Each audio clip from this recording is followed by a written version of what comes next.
নতুন করে ইনজুরিতে নেইমার। এবার নেইমারের বিশ্বকাপ খেলা নিয়েও সংখ্যা। দেখুন এই চোট থেকে কবে মাঠে ফিরবে।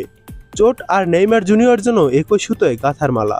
ক্যারিয়ারের অর্ধেকেরও বেশি সময় তাকে মাঠের বাইরে থাকতে হয়েছে চোটের থাবায়। সর্বশেষ জাতীয় দলে খেলেছেন সেও প্রায় বছর দুয়েক হয়ে গেল। একের পর এক চোটের থাবায় প্রিয় হলুদ জার্সিটা গায়ে জড়ানো হচ্ছে না নেইমার জুনিয়রের। কদিন আগে নেইমার বলেছিলেন আগামী বছর যুক্তরাষ্ট্রে অনুষ্ঠিত বিশ্বকাপে খেলতে সবকিছু করবেন তিনি। চোট থেকে ফিরতে চেষ্টাও করে যাচ্ছিলেন ব্রাজিলিয়ান এই তারকা, কিন্তু সেই চেষ্টাকে বৃথা করে দিয়ে আবারও চোটের থাবায় পড়েছেন নেইমার। নেইমারের ক্লাব সান্তোস নিশ্চিত করেছে পুরুর চোটের কারণে আবারও ছিটকে গেছেন নেইমার। নভেম্বরের আগে মাঠে ফিরতে পারবেন না তিনি। ক্লাবের প্রেসিডেন্ট মার্সেলো তেইশেরো জানিয়েছে চলতি মৌসুমের শেষ দিকে মাঠে ফেরার জন্য পুনর্বাসন চালিয়ে যাচ্ছেন তিনি।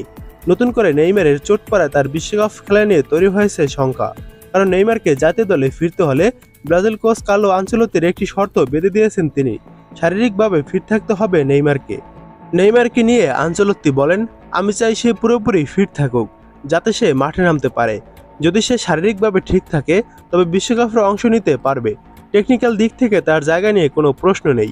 2023 সালের অক্টোবরে উরুগুয়ের বিপক্ষে বিশ্বকাপ বাছাইয়ের ম্যাচে চোট নিয়ে মাঠ ছাড়েন নেইমার। এরপর আর জাতীয় দলে ফেরা হয়নি তার।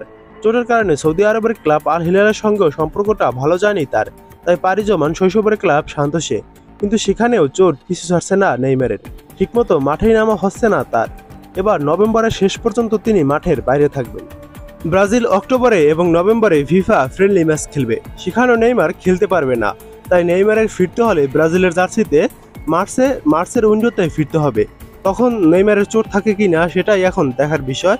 তবে ব্রাজিল এবার অক্টোবরে খেলবে জাপান ও দক্ষিণ কোরিয়ার বিপক্ষে। নভেম্বরের প্রতিপক্ষ এখনও ঠিক হয়নি। নেইমার যদি নভেম্বরে মাঠে ফিরে সেক্ষেত্রে নেইমার খেলতে পারবে সিরিয়া লিগের ম্যাচে। ব্রাজিলের হয়ে সান্তোসের সিরিয়া লিগের ম্যাচে নেইমারকে দেখা যাবে।